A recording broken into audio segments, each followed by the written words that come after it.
Coming to this page has set you on a path of discovery. You used to think hypnosis wasn't real, but perhaps in the back of your mind, you were always ready and willing to discover that it was indeed a real process, and a process you could experience. And sitting here comfortably, you can wonder if you can discover that now, in this place, in this time. And as you wonder, you might find your mind beginning to wander just a bit. Before your mind wanders too far away, I need to tell you two things. The first is that there is no great power or secret to hypnosis. In fact, everyone wanders in and out of a hypnotic state many times in their life. In fact, they do it many times a day.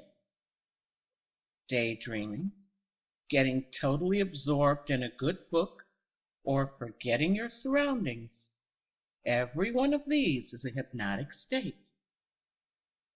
And the second thing is an extension of the first. Since your mind already knows how to go into hypnosis, all you need to experience a deliberate rather than a spontaneous trance is to want and expect a trance to develop and to follow directions. You can follow directions, can't you? Good. Then here is what I want you to do. First of all, do not go into a hypnotic trance until you are totally ready. So ready that there is no way you could remain awake another second. You will automatically know when that moment arrives, because I'm going to describe it to you in the next instruction.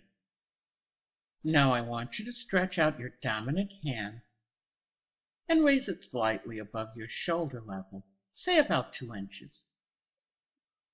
Spread out your hand and fix your gaze on your thumb. Do not go all the way down into a deep and comfortable hypnotic state until that hand comes down and rests on your lap or your knee. Keep that hand where it is for as long as you can hold it there. And at the moment that the hand touches your knee or your lap, you will go into hypnosis. Don't get too impatient waiting either. It will happen soon enough, I promise you. Now, as you continue to gaze at that thumb, I'm going to tell you a story. The story is about your arm and your imagination and a few other things too. Your imagination is a superb part of your mind. Some hypnotists like to have people visualize things. Not all people have developed their inner eye to that point. Your imagination, however, can use any sense you've had an experience with in life. It can also use your memory, and that is what we will use today. I'm sure at some point in your life you've seen a bucket of some sort, and you can remember what a bucket looks like. So I want you to imagine that I am hanging a bucket on the wrist of that arm you are holding up there. Now that bucket is empty, and so you can hold it there quite comfortably. I'm also sure that you've seen a sponge at some time in your life, and you know that a dry sponge is very light, doesn't weigh much at all.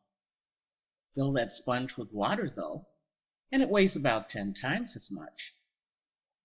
I have another bucket sitting here, and it is full of water. I also have a pile of large sponges on the floor by my bucket.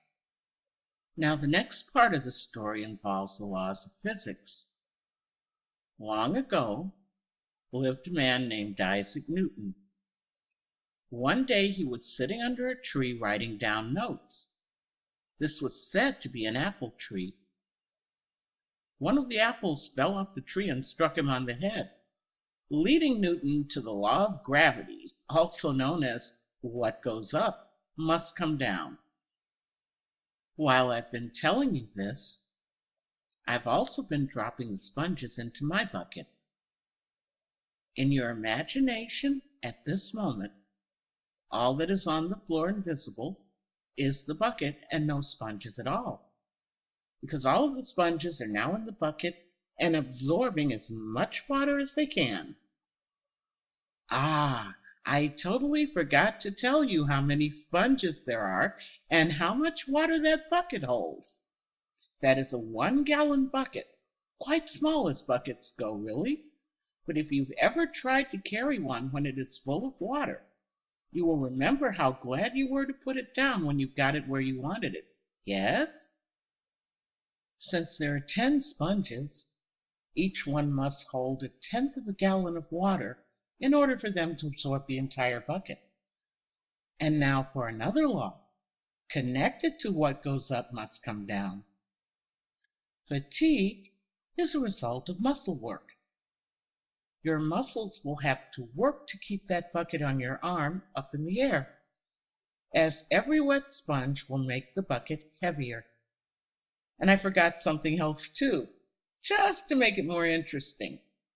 Let's tie your arm tiring to your eyes tiring, so that the more tired your arm gets, the more heavy and tired your eyes get too. With 2 sets of muscles working against you, you will find it harder and harder to obey that first instruction of don't go into a comfortably deep hypnotic state until your hand touches your knee or lap, because you know as well as I do that when your eyes close down, you will go into a deep hypnotic sleep. If you find you can't obey that first instruction, this is just fine with me. Go into a trance the moment you know you can't stay awake anymore, and whenever that is just fine. In fact, since my other half says hypnosis is the art of boring the bored, I wouldn't be surprised if some of you listening to this haven't bored yourself into a trance already. And if you have, this is also just fine. If you are part of that crew, just let your imagination take you to someplace nice you've enjoyed visiting before, while your unconscious mind pays vague attention to what I am saying. Your unconscious mind will know when it is time to pay close attention once more. So, I take the first sponge out of my bucket and drop it into yours, and you can still hold it up easily. 2 sponges makes that just a bit harder. By the time I reach 3 and get to 4, your arm is really starting to feel just how much weight is there. Now wait, here comes number 5 and number 6. Only 4 more sponges, and that whole heavy gallon of water, plus the weight of the sponges which hold it, is in your bucket. Can you feel how the weight of all those wet sponges is tiring your arm? Perhaps even now, your arm is starting to tremble just a bit as it strains to keep holding that bucket at the same height. Or maybe, just maybe, your arm has already started its journey down to your knee or your lap.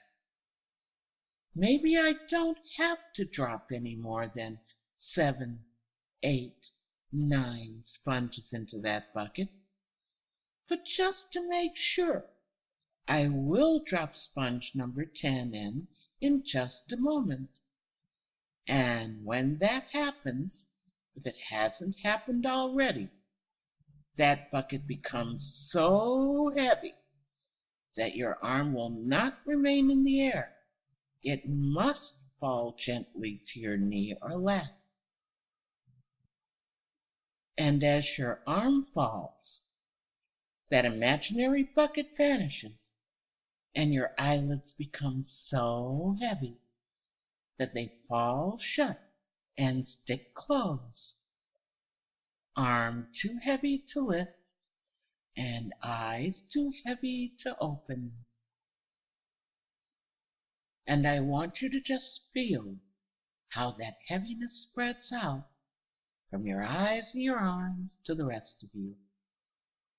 A comfortable heaviness that carries a sense of drowsiness and deep peace with it. As your body settles down, a sense of well-being begins, as though you were being enveloped in a cocoon of golden light.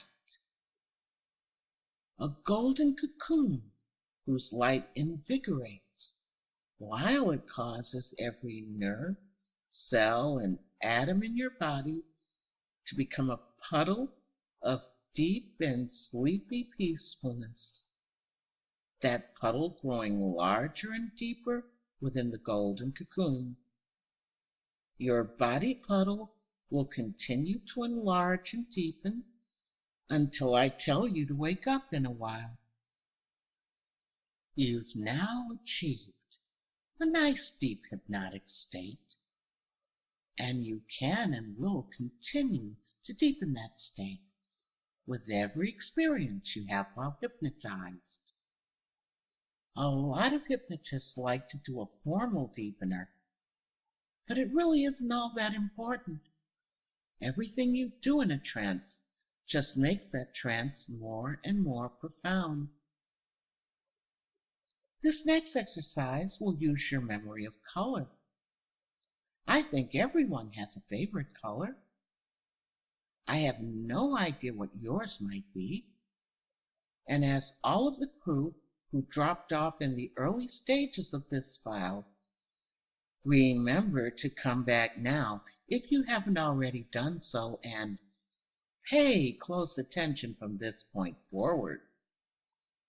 We can all recognize the fact that my favorite color is a royal or deep electric blue. To me, that color speaks of peace and comfort.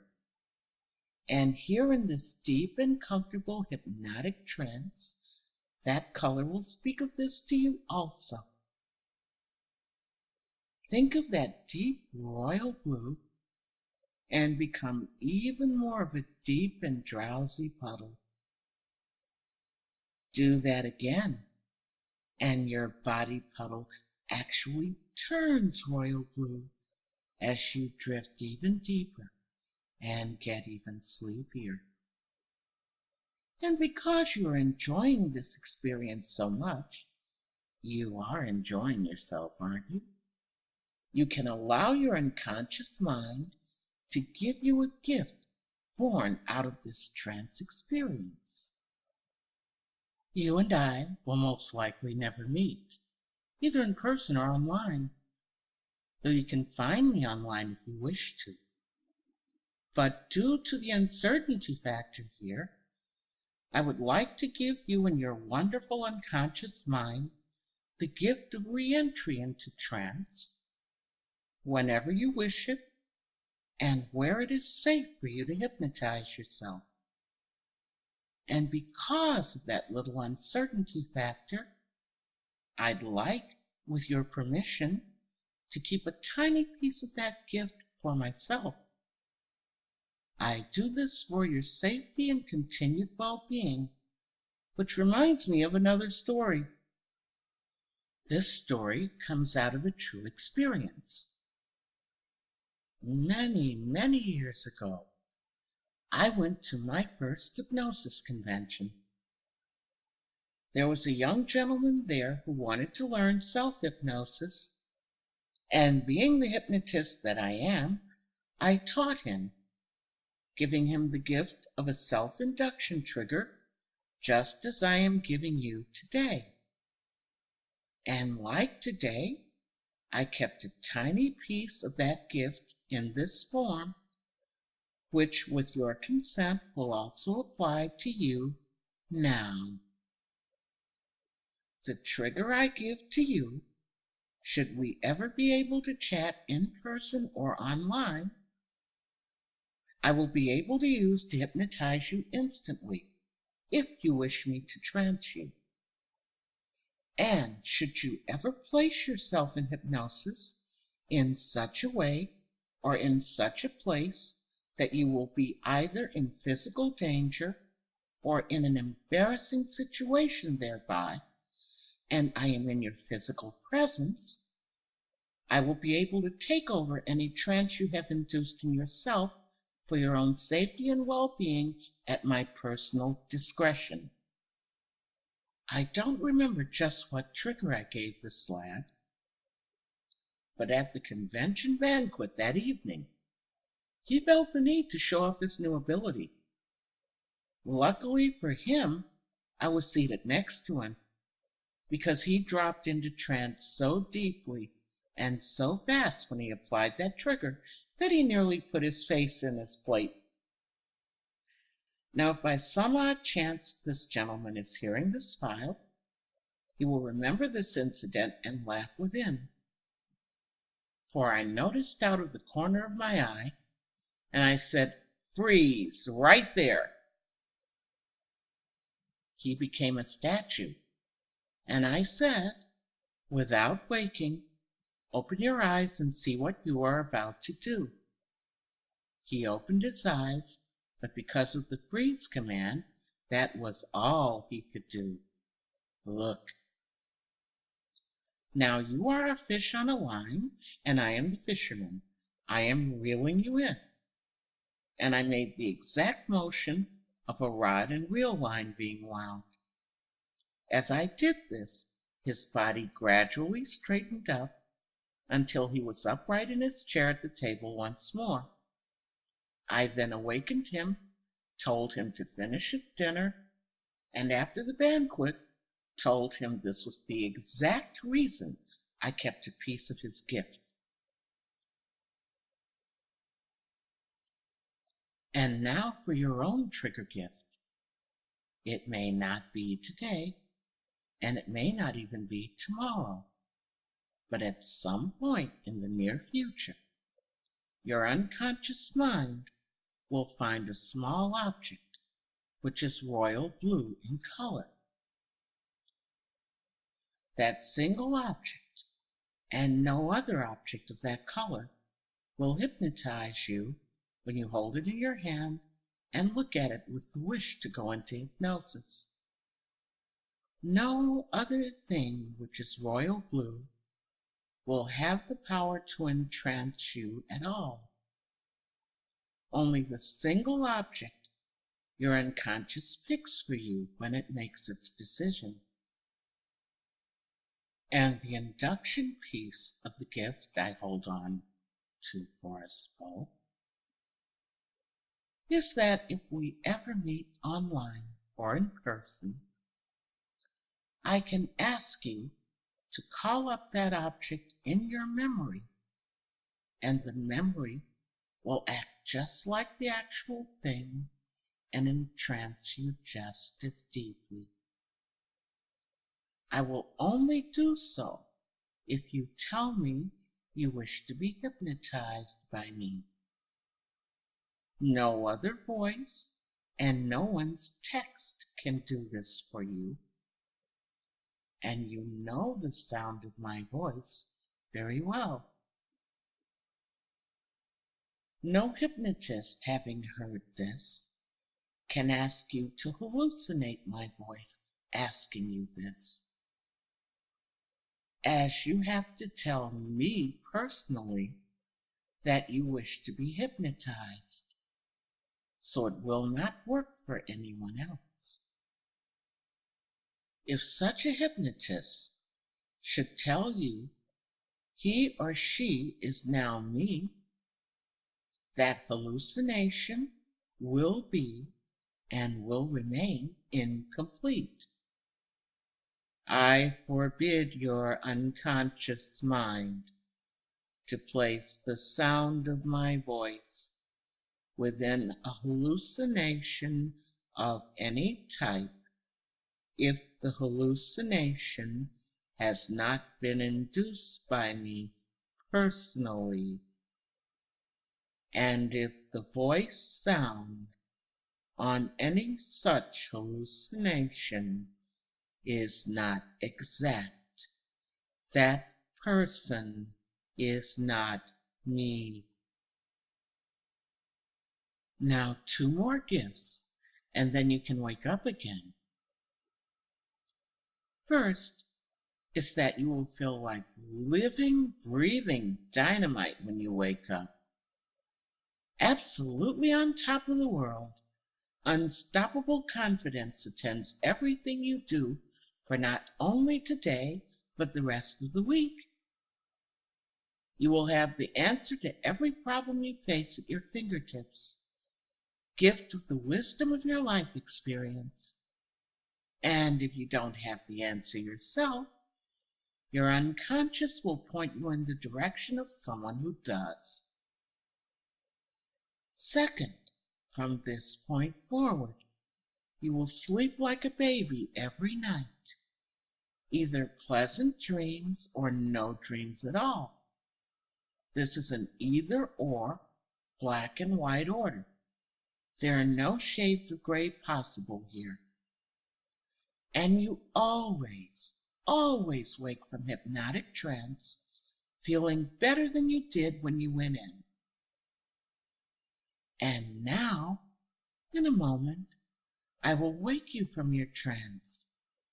All of the suggestions I have given you will be in force and active from the second you open your eyes and from that point in time forward.